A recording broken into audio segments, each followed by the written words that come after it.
The history of the Welland Canal from its inception to present day takes center stage at the First Ontario Performing Arts Centre this month. Essential Collective Theatre is presenting the Welland Canal play, a drama/comedy at the Robertson Theatre.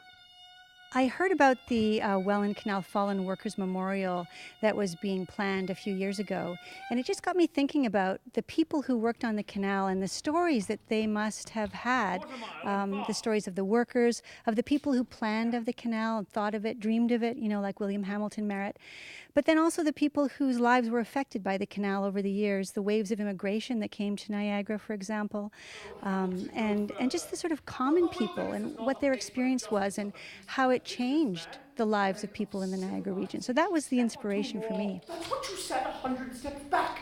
1,000. You have conviction, I give you that, but here is the grounds where events conclude. It starts in the present day, in 2017.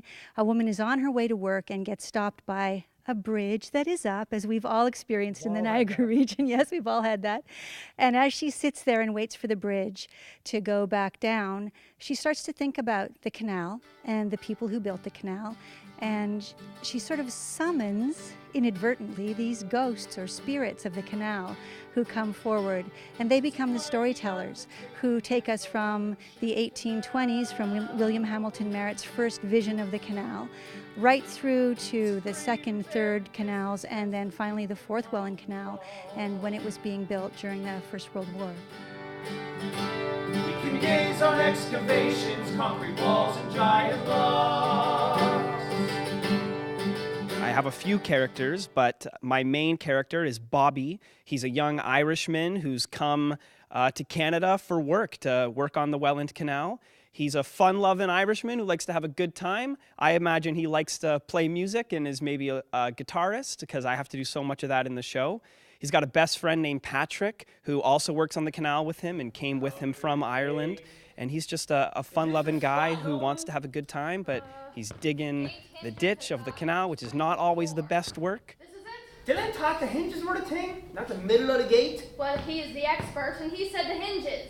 Okay, guess we better get at it. It feels great. I'm really excited to be back at Essential Collective Theatre.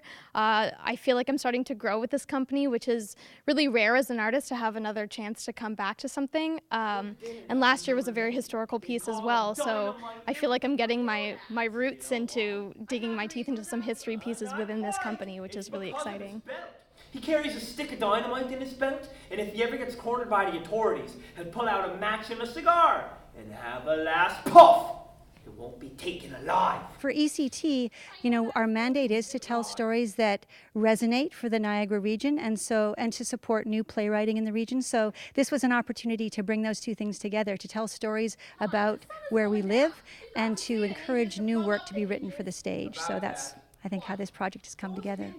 Essential Collective Theatre takes the Welland Canal play on the road to area schools later this month. You'll have a chance to catch it until October 22nd at the First Ontario Performing Arts Centre. Tickets are available on their website. Reporting for The Source on YourTV, I'm Mike Balsam.